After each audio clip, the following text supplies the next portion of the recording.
Հարգելի գործընկերներ, ես նույնպես ուզում եմ անդրադառնալ, որ այսօր հայոց պատմության խայտառակ էջերից մեկն է, երբ դատարանում տեղի կունենա Գարեգին II ամենայն հայոց կաթողիկոս եւ Գերագույն հոգևոր խորհրդի անդամ 6 եպիսկոպոսների քրեական գործի նախնական դատալսումները։ Սա իսկապես խայտառակություն է մեր պատմության մեջ, որովհետև պետությունը չպիտի մասնակցություն ունենա հայ առաքելական եկեղեցու գործերին։ Եվ այս ամիսների ընթացքում մենք բազմաթիվ անգամներ մեր հայրենակիցներին տեղ ենք հասցրել այս ուղերձը, որպեսզի այս աններելի վարքագիծը փորձենք կանխել, բայց այսօր ունենք այն, ինչ որ ունենք։ Գալիք սերունդները պետք է հետևություն անեն այս օրերից։ Մենք յուրաքանչյուրս հայոց պատմության մեջ մեր ուղեգիծը թողնող գործիչներ ենք, ազգային ժողովի պատգամավորներ։ Իդեպ, անդրադառնամ նաև բարեկրթությանը։ Շատ լավ է, երբ որ սահմանում ենք բարեկրթության սահմաններ, սահմանում ենք բարեկրթություն, բայց նորից եմ կրկնում, հարգելի նախագահող, դուք խոսեցիք զրոյական կետի մասին։ Ես առաջարկեցի քննարկել բարեկրթության չափանիշները եւ սահմանել, թե որն է այդ բարեկրթությունը։ Որովհետեւ ինձ մոտ տպավորություն է այստեղ նստած, որ չեն պահպանվում այն չափանիշները, որը որ դուք եք պատկերացնում։ Եվ առնվազն ձեր գործընկերների կողմից այդ չափանիշների մասով լուրջ խախտում կար։ Իմ առաջարկը վերաբերվում էր դրան, որ հստակեցնել այդ չափանիշները ու սահմանել, թե որն եք հասկանում բարեկրթություն ասելով։ Արամ Վարդևանյանի թեկնածությունը, կարծում եմ, բացառիկ թեկնածություն է, որ պետք է 9-րդ գումարման ազգային ժողովում լիներ։ Մենք տեսանք երեկ Արամ Վարդևանյանի կողմից մաստեր կլաս։ Մոտավորապես 5 ժամ, պարոն Վարդևանյանը այստեղ կանգնած պատասխանում էր ձեր բոլորի հուզող հարցերին։ Կարծում եմ դա արդեն խոսում է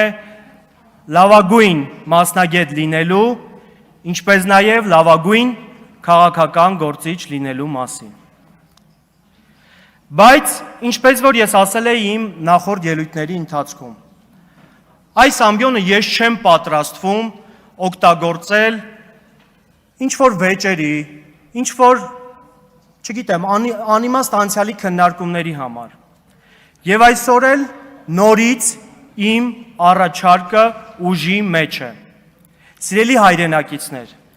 ես չեմ ստացել որևէ կարգավորիչ դիրքորոշում քաղաքացիական պայմանագիր խմբակցության կողմից Լորվա մարզի Գյուլաքարակ համայնքում գյուղ տեխնիկայի շահագործման հետ կապված։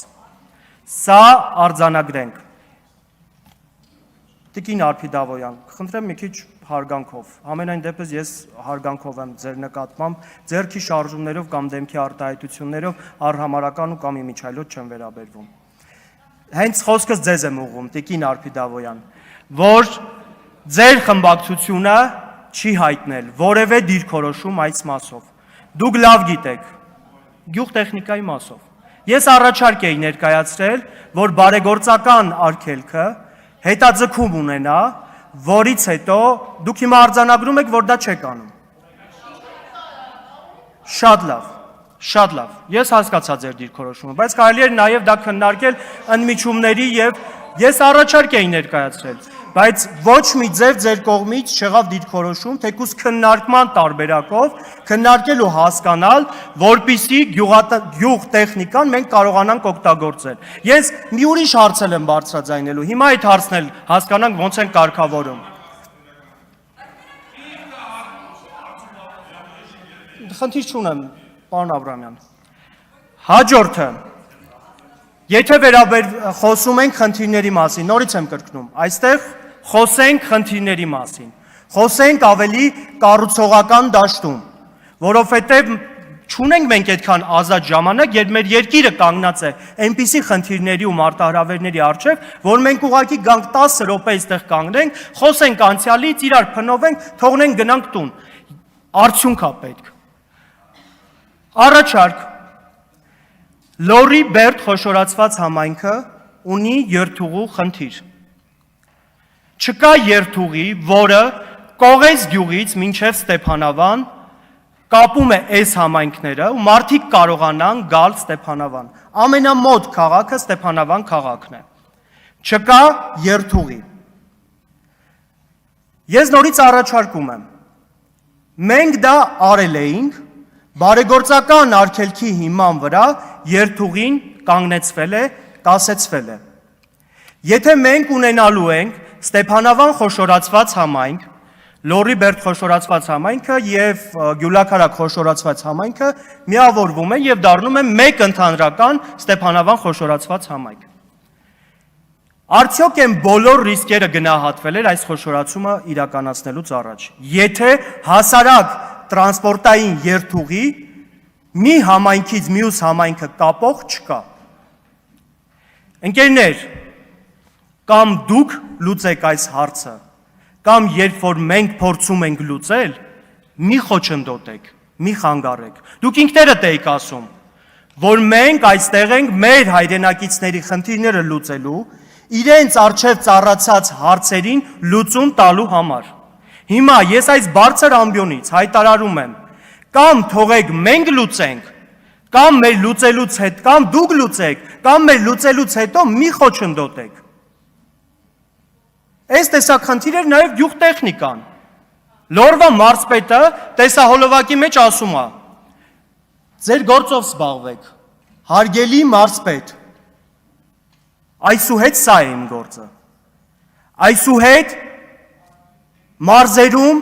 շրջայցեր կատարելով, մեր հայրենակիցներին լսելով, իրենց հարցերը բարձրացնելով, դրանց լուծում տալն է։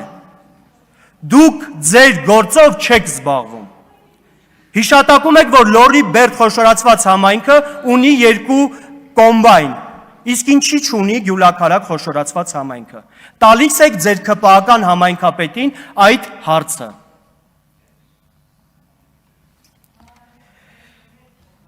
Նաև ասում եք, որ զգույշ մնացեք ձեր շրջայցերի ժամանակ չհայտնվեք այլ երկրի տարածքում։ Արձանագրեցինք, որ այլ երկրի տարածքում հայտնվելու պատասխանատվությունը կամ մեղավորությունը ոնց կուզեք դասավորեք, դա ձերն է։ Հաջորդ շաբաթ շրջայց ենք ունենալու սահմանամերձ մարզերից մեկը, կամ կլինի Տավուշ, կամ կլինի Սյունիք։ Ունենք այդ ռիսկը այլ երկրի տարածքում հայտնվելու։ Այն քարտեզով, որը ունի Հայաստանի Հանրապետությունը։ Դուք եք հնչեցրել այդ հարցը, որ զգույշ մնացեք չհայտնվեք այլ երկրի տարածքում։ Ես ուզում եմ հասկանալ այս հարցի բովանդակությունը եւ նպատակը որն է եղել։ Եթե դուք ունեք պատասխանատվություն, ինչպես նաեւ այլ երկրի տարածքում հայտնվելու դեպքում մեղավորություն ու հնչեցնում եք հարց, որին դուք պիտի պատասխանեք։ Սիրելի հայրենակիցներ, ավարտելուց հետո խորհրդարանի ձևավորումը, նորից եմ կրկնում, մենք լինելու ենք ձեր մարզերում, ձեր բնակավայրերում, գույքագրելու ենք եւ առավելագույնս ազգային ժողովի այս բարձր ամբիոնը օգտագործելու ենք ձեր խնդիրների մասին բարձրաձայնելու, այդ խնդիրների մասին խնդիրներին լուծում տալու համար, իսկ առաջարկները, որոնք կհնչեցվեն այս ամբիոնից, հուսով եմ, իշխող խմբակցությունը հետամուտ կլինի քննարկումներ իրականացնելու եւ դիրքորոշումներ հայտնելու համար։